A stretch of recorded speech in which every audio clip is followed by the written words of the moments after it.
पटना में बनने वाले ये जो अपने खिलौने हैं उसको ई मार्केट से देश में और दुनिया में उसको बेचने की कोई कोशिश की है और उसमें कोई सफलता मिलती है?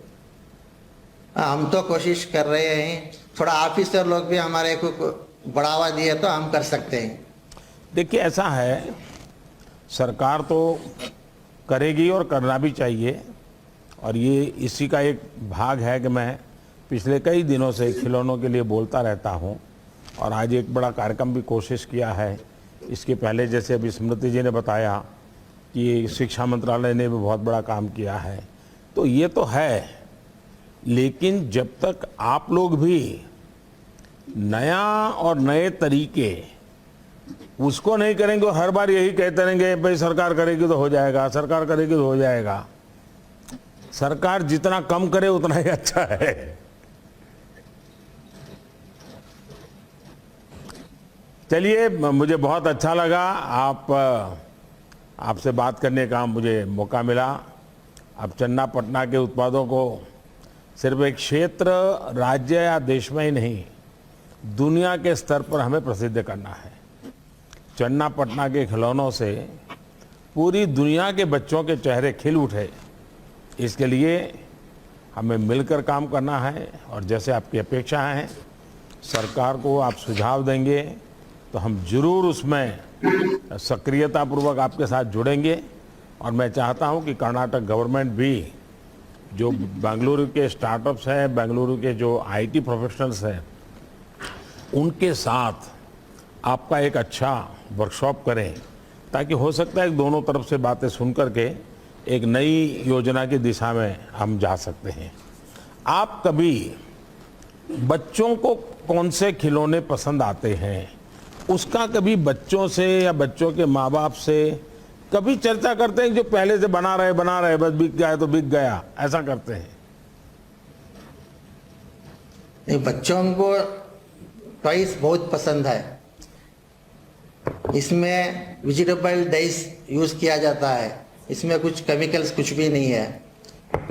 अच्छा, आपने कभी अपने क्लस्टर में, आपके यहाँ जो 2000 लोग काम करते हैं, उन्हें बीच में स्पर्धा की कि भाई इस वर्ष सबसे नया और उत्तम खिलौना हमारे 2000 लोगों में से किसने बनाया, उसको हमें क्या अवार्ड देंगे, ऐसा कभी सोचा क्या? हाँ, सोचा है सर। अच्छा, कुछ ना कुछ बनाने के लिए सोचा है सर। करते हैं ऐसा? हाँ, करते हैं सर, कोशिश करते हैं। कितने समय से करते हैं? हम 32 ईयर से काम कर रहा हूँ। नहीं, ये कंपटीशन, आपके यहाँ जो क्लस्टर में 2000 लोग काम करते हैं, उनको स्पर्धा, भाई जो नया खिलौना, अच्छा खिलौना, नए तरीके का खिलौना बनाएगा हमारे में से, उसको इस बार ये अवार्ड दिया जाएगा। तो ऐसा कोई व्यवस्था आपके भीतर आपने बनाई है क्या? हाँ सर, बनाया है। पिछली बार किसको अवार्ड मिला था? पिछली बार हमारे केंचाया साहब को मिला है सर। क्या बनाया था उन्होंने? वो हनुमान बनाया था सर। नहीं, हनुमान तो पहले भी बनते होंगे भाई। देखिए, जब तक आप नया नहीं सोचेंगे, नए तरीके से नहीं सोचेंगे, तो मैं नहीं मानता हूं कि जो दुनिया में हमें ये पहुंचाना है उसमें पहुंचाने में मदद मिलेगी। खैर, आप लोग सोचिए, मैं डिपार्टमेंट को कहता हूं बहुत बारीकी से आपसे बातें करते रहें, हम आगे सोचेंगे। चलिए, आपका बहुत बहुत धन्यवाद।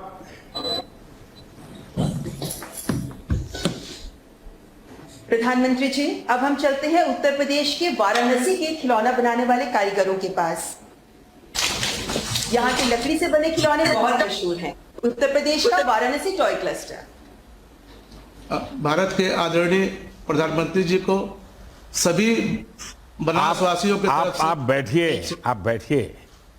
और वाराणसी में आया हूं और आप हर हर महादेव न बोले, ऐसा कैसे हो सकता है? हर हर महादेव। मैं रामेश्वर सिंह वाराणसी लकड़ी खिलौना बनाने का शिल्पी हूँ। भारत सरकार ने हमको 2015 में नेशनल मेरिट अवार्ड से पुरस्कृत किया हुआ है और वाराणसी में जो लकड़ी खिलौना बनाने वाले लोग हैं करीब 1200 हैं प्रधानमंत्री जी, उसमें से 1000 पुरुष हैं, 200 महिलाएं हैं। ये खोजमा, कश्मीरी गज और आसपास के इलाकों में विस्तृत है। हमारा जो इसमें एक राष्ट्रीय पुरस्कार और 7 राज्य पुरस्कार हस्तशिल्पी हैं।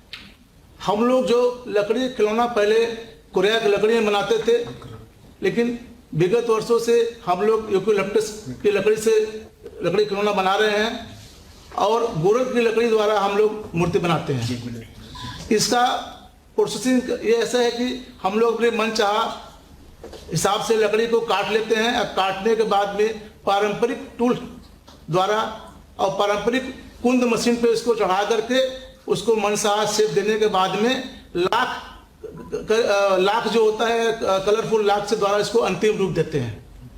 2013 में माननीय प्रधानमंत्री जी हमारे इस लकड़ी खिलौनों को बौद्धिक संपदा अधिकार में रजिस्टर्ड किया गया और हमारी ये जो कला है वर्षों पुरानी है।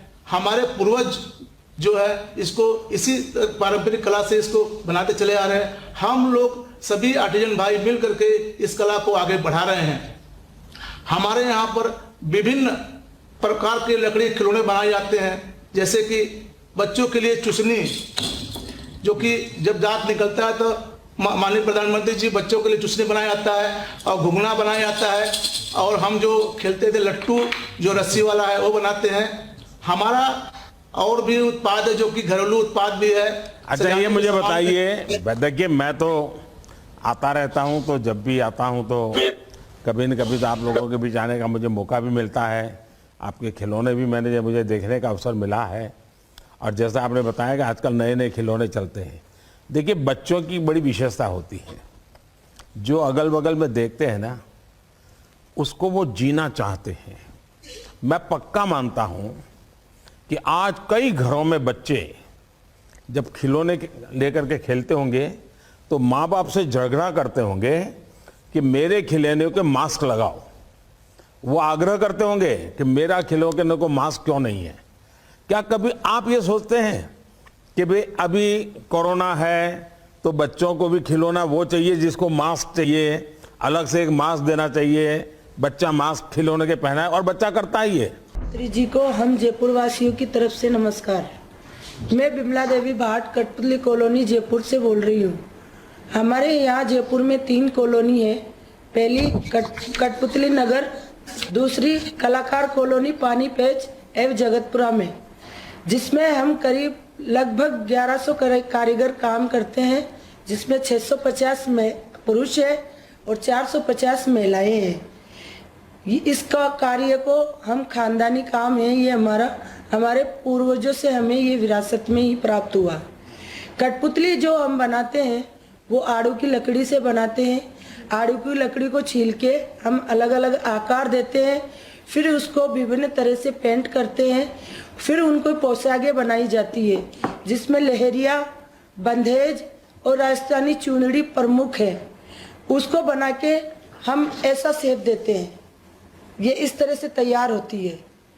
और 27 फरवरी 2021 को जो टॉय फेयर लगा है, इंडिया टॉय फेयर, उसमें हम 15 आर्टिस्टों को भाग लेने का अवसर मिला है और हम बहुत खुश हैं कि इसमें हमारी कला को आगे बढ़ाने का उत्साह मिल रहा है। उसके लिए इंडिया टॉय फेयर और प्रधानमंत्री जी का हम तहे दिल से धन्यवाद देते हैं। चलिए, मुझे अच्छा लगा। शायद ही हमारे देश में कोई बालक ऐसा होगा कि जिसने कठपुतली का खेल न देखा हो और कठपुतली का खेल देखने के लिए उसका मन न कर गया हो। आप सोचिए, दुनिया इतनी बदल गई, टेक्नोलॉजी इतनी आ गई, बड़े बड़े अरबों खरबों रुपयों के बड़े बड़े थिएटरों में और बड़ी बड़ी फिल्में आने लग गई, लेकिन आपके प्रति जो बालक मन का आग्रह रहता है, उसको देखने की क्यूरियोसिटी रहती है, वो जरा भी कम नहीं हुई है। ये एक तो सबसे पहले कठपुतली कला से जुड़े हुए आप सब बधाई पात्र हैं, आपके पूर्वज बधाई के पात्र हैं और आपने इसमें गौरव रखा हुआ है। आप में मैंने देखा है कि बहुत ही बड़े पढ़े लिखे लोगों का ऑडियंस बैठा हो, बड़ी 5 स्टार होटल में किसी कोने में आप काम कर रहे हो, मैंने देखा है कि आपका कॉन्फिडेंस लेवल बड़ा गजब होता है। सामने बैठा वाला कितना बड़ा धनी है, कितना पढ़ा लिखा है, आपको कोई असर नहीं होता है। आप अपने कठपुतली के उन खिलौनों में बिल्कुल रम जाते हैं। ये मैंने देखा है और ये ही आपकी सबसे बड़ी ताकत है। लेकिन क्या कभी आपको सोचा है कि आप लोग आज का जो एडवर्टाइजमेंट का युग है, उस एडवर्टाइजमेंट के युग में इस कठपुतली के खेल का बहुत बढ़िया तरीके से उपयोग कर। जैसे मान लीजिए कोई आप चाहते हैं कि भाई बच्चों को हाथ धोना चाहिए, साबुन से हाथ धोना चाहिए, ये हम कर रहे हैं, सरकार भी कर रही है। लेकिन कोई साबुन कंपनी वाली कठपुतली वालों को कहे देखिए हम आपको छोटे छोटे साबुन बना के देते हैं, आप कठपुतली से ही साबुन देना, साबुन से हाथ धोना बच्चों को सिखाने वाला कार्यक्रम कीजिए। उस कंपनी का एडवर्टाइजमेंट भी होगा और आपको ये एडवर्टाइजिंग का पैसा भी मिलेगा। क्या कभी ऐसा सोचा है आप लोगों ने? सर हम कर सकते हैं अगर अवसर मिले तो। अच्छा, आप कर सकते हैं। देखिए जैसे टूथपेस्ट है, बच्चों को भाई ब्रश करना चाहिए, तो आप मास्क लगा के कठपुतली बनाई है सर हमने। क्या बनाया है? मास्क लगाना सिखाया है हमने। अच्छा, मास्क वाली बनाई है।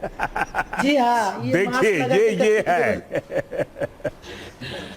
देखिए ये बदलते हुए समय के साथ कैसे बदलता है, और ये आप लोग अभी भी प्रभाव पैदा किए, उसका कारण यही है कि आपको विचार आया कि आपकी कठपुतली मास्क वाली होगी।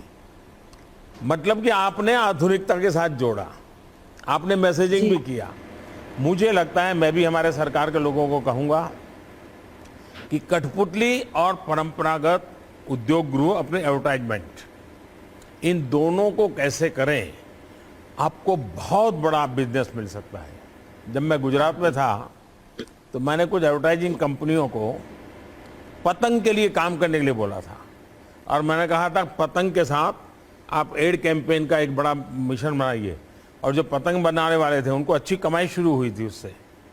तो मैं चाहूँगा कि आपको भी ये बेनिफिट मिलना चाहिए। पॉलिटिकल पार्टियां भी आपके पास दौड़ेगी, फिर तो हर पार्टी आएगी कि भाई हमारा सिंबल लेके आप जरा दिखाइए लोगों को।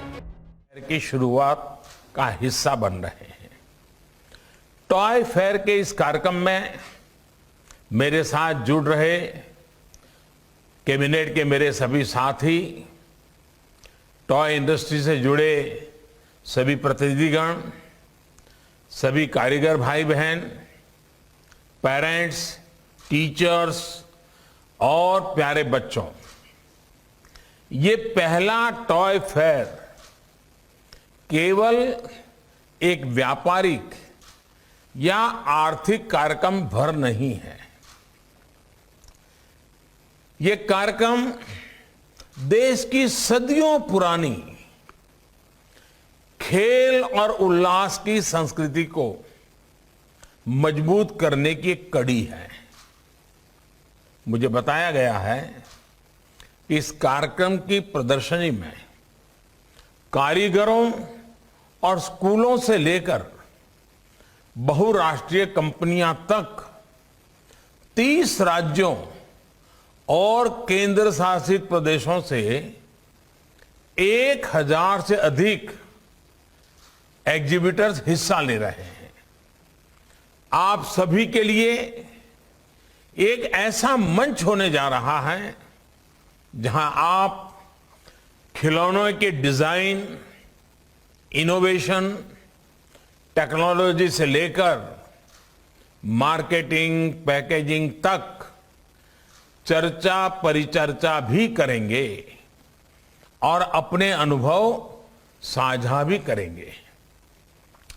टॉय फेयर 2021 में आपके पास भारत में ऑनलाइन गेमिंग उद्योग और ई स्पोर्ट्स उद्योग के इकोसिस्टम के बारे में जानने का अवसर होगा।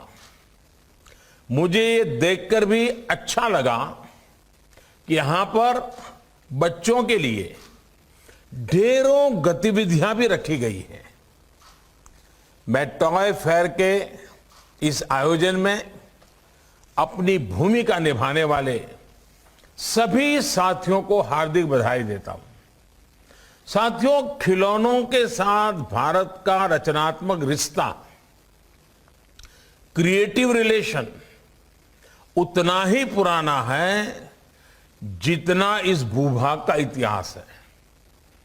सिंधु घाटी सभ्यता, मोहनजोदारो और हड़प्पा के दौर के खिलौनों पर पूरी दुनिया ने रिसर्च की है। प्राचीन काल में दुनिया के यात्री जब भारत आते थे, वो भारत में खेलों को सीखते भी थे और अपने साथ खेल लेकर भी जाते थे। आज जो शतरंज दुनिया में इतना लोकप्रिय है, वो पहले चतुरंग या चादुरंगा के रूप में भारत में खेला जाता था। आधुनिक लूडो तब पच्चीसी के रूप में खेला जाता था। हमारे धर्म ग्रंथों में भी आप देखिए, बाल राम के लिए अलग अलग कितने ही खिलौनों का वर्णन मिलता है। गोकुल में गोपाल कृष्ण घर के बाहर अपने मित्रों के साथ कंदूक यानी बॉल से खेलने जाते थे।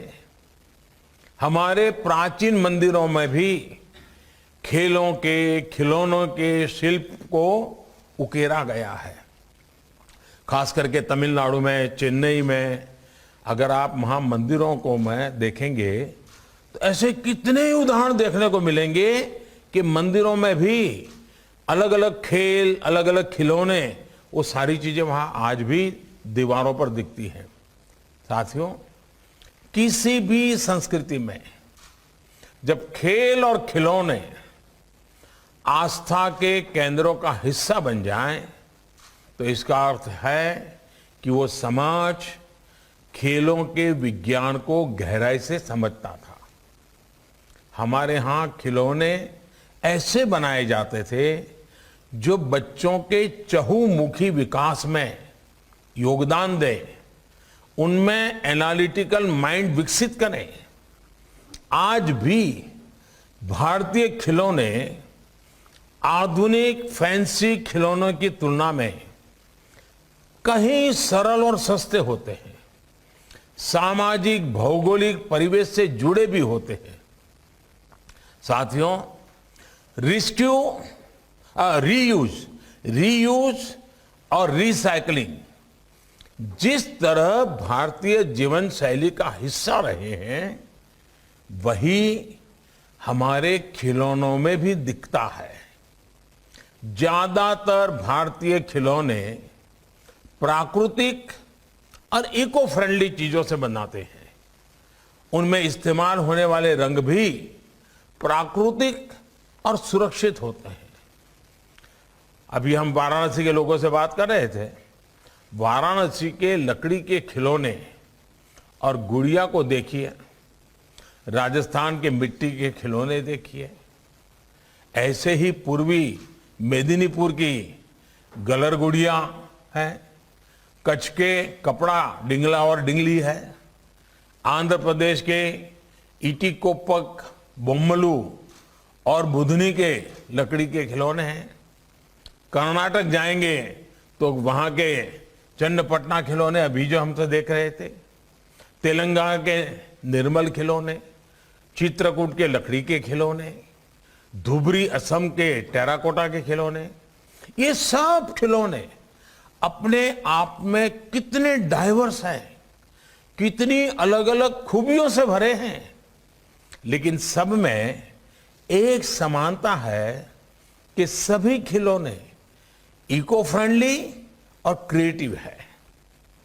ये खिलौने देश के युवा मन को हमारे इतिहास और संस्कृति से भी जोड़ते हैं और सामाजिक मानसिक विकास में भी सहायक होते हैं।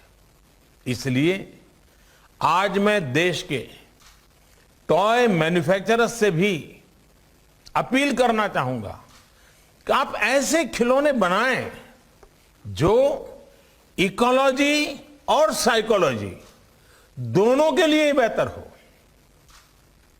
क्या हम ये प्रयास कर सकते हैं कि खिलौनों में कम से कम प्लास्टिक इस्तेमाल करें, ऐसी चीजों का इस्तेमाल करें जिन्हें रिसाइकल कर सकते हैं। साथियों, आज दुनिया में हर क्षेत्र में भारतीय दृष्टिकोण और भारतीय विचारों की बात हो रही है। भारत के पास दुनिया को देने के लिए एक यूनिक पर्सपेक्टिव भी है। ये हमारी परंपराओं में, हमारे परिधानों में, हमारे खान पान में, हर जगह ये विविधताएं एक ताकत के रूप में नजर आती हैं। इसी तरह भारतीय टॉय इंडस्ट्री भी इस यूनिक इंडियन पर्सपेक्टिव को, भारतीय विचारबोध को प्रोत्साहित कर सकती है। हमारे यहां खिलौने तो पीढ़ियों की विरासत के तौर पर रखे और सहेजे जाते रहे हैं। दादी नानी के खिलौने परिवार के तीसरी चौथी पीढ़ी तक को दिए जाते थे।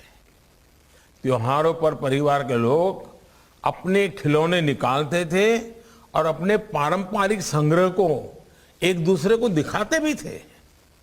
जब हमारे खिलौने इसी इंडियन एस्थेटिक से सजे होंगे तो इंडियन थॉट्स, भारतीयता की भावना भी बच्चों के अंदर और मजबूती से विकसित होगी। उसमें इस मिट्टी की महक होगी। प्यारे बच्चों और साथियों, गुरुदेव रविंद्रनाथ टैगोर ने अपनी एक कविता में कहा है कि when I bring to you colored toys, my child, I understand why there is such a play of colors on clouds and water, and why flowers are painted in tints when I give colored toys to you, my child. यानी एक खिलौना बच्चों को खुशियों की अनंत दुनिया में ले जाता है। खिलौना का एक एक रंग बच्चों के जीवन में कितने ही रंग बिखेरता है। आज यहां इतने खिलौनों को देखकर यहां उपस्थित बच्चे जैसा महसूस कर रहे हैं, वही अनुभव हम सबने भी अपने बचपन की यादों में संजो कर रखा है।